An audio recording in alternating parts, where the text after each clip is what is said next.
On this fourth Sunday of Pascha, we are reminded again about the healing of the paralytic. Let's consider this person, a man 38 years suffering this infirmity where he could not do anything because he was paralyzed.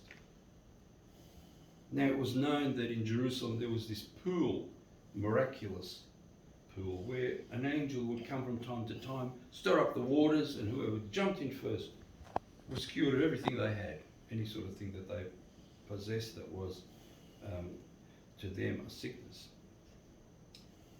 Being paralyzed, of course, this person had a lot of trouble getting up and getting in there first. And when Christ came and saw this man, he asked him whether he wanted to get cured. And he said, well, 38 years I've been here, I can't jump in first, somebody always beats me.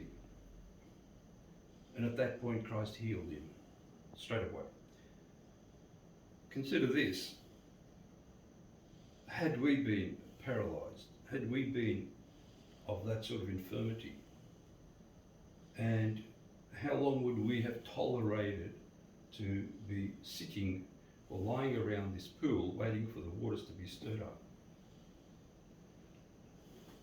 30 years, 10 years, 1 year, 6 months, 1 week? I put it to you that the moment we saw even one of those incidences where the water is stirred and we couldn't get in enough, that would be enough for us, we'd just leave. So, it's a hopeless situation. It's impossible. Yet this man showed such incredible faith and courage and hope in him being cured. That is certainly a great positive to his soul, to have such incredible hope, to be cured after 38 years of this infirmity and these virtually impossible situations of being the first to jump into the water.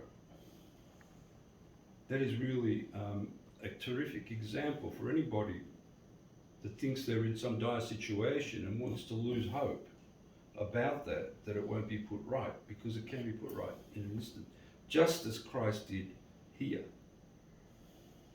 He did it on the Sabbath, and obviously the Pharisees, the Sadducees, straight away jumped upon Christ for doing this, trying to persecute him and rebuking him for the performance of this miracle on their blessed day. Christ left so as not to be harassed by the crowd, but then later on he found this man in the temple and he uttered some shocking words to him, really gripping. He says, "Behold, thou hast become well, no longer go on sinning, lest the worst thing should befall thee." Evidently, this man had this infirmity because of his sins. They must have been pretty horrific for that sort of suffering to be impounded upon him. In this fallen world that we live, having inherited the fallen nature from Adam, all of us are subject to the tyranny of sicknesses and sorrows and sufferings, and none can escape that, whether they're rich or poor. However, sicknesses and difficulties in life are like a double-edged sword. In the case of this person, it was the consequences of his sinful life. And we know that, people who live sinful lives, who partake of substances, abuse things, live a decadent, loose life, get involved in criminal activities and whatever, can come down with horrific ailments, ones that are life-threatening, or be arrested and be thrown into prison, or worse, executed for their transgressions. But what about the saints who suffer? Because numerous saints suffered very, very greatly. Many of them so much that they couldn't even get out of bed, to lie in their bed. The often elder Ambrose is a good example of that. Towards his later years, he couldn't even get up, but people would come to his bed. He would give them a good word, heal them, put them on a good instructive path for them to follow. And therefore this double-edged sword of sickness is something that we need to embrace, not with disdain and grumbling to God, but with thankfulness. Because when it's accepted with thankfulness, whether it be due to our own sinfulness or whether God is allowing us to have that on account of something he wants to send to us and change in us, if we accept that like that as a gift from him, then it will be unto our salvation and unto a good report at the great judgment. I once again want to just remind you of one of our parishioners, Soterios, who died a few years ago, only at the age of 50. From birth had this blood disease which made him have to have a transfusion every month, once every month for his whole life. And being a pious person, having understood the providence of God, he started a society in the world to support people with the same sickness. And on his opening speech, he said to these people who were not Orthodox Christians that God has sent me a friend, namely the sickness, to lead him to salvation. Who would have understood that? That's the way the Orthodox understand these sorts of things in their life. So therefore, in our situations, whenever we fall under these sorts of situations, whether it be a sickness or some sort of other difficulty, was it your sins that caused that? Almost certainly. Or was it something that God is giving you because you have asked for certain things and you are trying to live a pious life? Yes, that too. And therefore take it with thankfulness and with a good heart and without the grumbling and the usual thing that people that fall sick often do. And say, why is it me? Why is I am always the one that's getting all this? Nobody else suffers, which is not true because everybody does.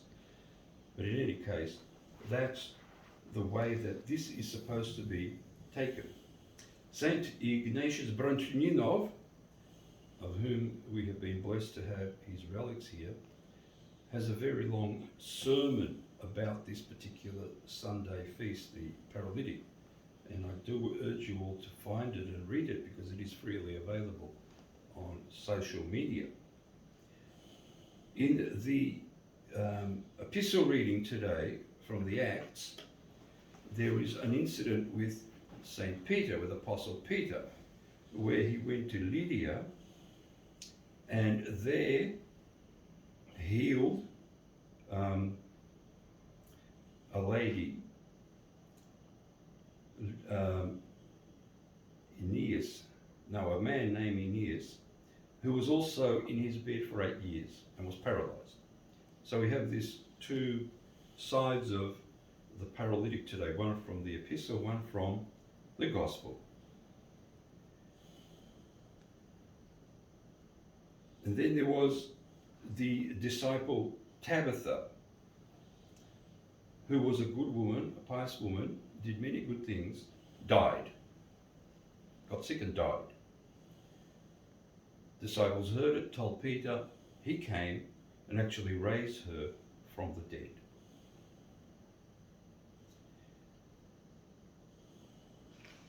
I often talk, as I've said to you before, to Roman Catholics who believe that they are somehow the inheritors of Apostle Peter through their Vatican, through their popes. But Peter was never Pope of Rome, despite what people think. He was a disciple and an apostle of the Lord, and him and the rest were sent out by Christ as Christ went to his ascension to go and evangelize the world. He never said to Peter or anyone, go and be Pope of Rome, or go and be a bishop of Rome, or to St. John, go and be, a bishop in Cyprus or something like that. The work of the disciples is not to sit around in some particular city or jurisdiction, being a bishop there or anything like that. That would have been a slap in the face to Christ's commandment to go and evangelize the world. Yes, Peter visited Rome 3 times. First he came and he ordained Linnaeus, I think it was, Linnaeus, who became the first pope. And then he left back to his missionary journeys. Second time he came, he ordained, I think it was Clermont, another bishop in Rome. And he left again. Didn't hang around to become pope or anything like that. And the third time he came, Rome crucified him upside down. And they claimed some sort of succession to Peter. And tell me something, how many popes raised the dead and cured people like this or paralysed for 8 years and did all these wondrous things that St. Peter did? How many of them? There were a few holy popes, a handful of holy bishops of Rome up until 1054, at which point Rome split away from the rest of the church being at that time Jerusalem, Antioch, Alexandria and Constantinople, and Rome being the 5th left. And yet they trash history and they say that orthodoxy left. What orthodoxy left? What, 5 jurisdictions left the church? No, man. There's 1 jurisdiction left the church, Rome. And it started to go into all sorts of heresies, which we're going to talk about at another time. But the fact of the matter is that a successor of any of the apostles would be doing the works that those apostles did. And we see none of that coming out of the Roman See. All we see is heresy, decadent business enterprises, involvement in all sorts of criminal activities, banking, insurance, the mafia, all these sorts of things the Vatican is involved in. That is not the successor of Peter.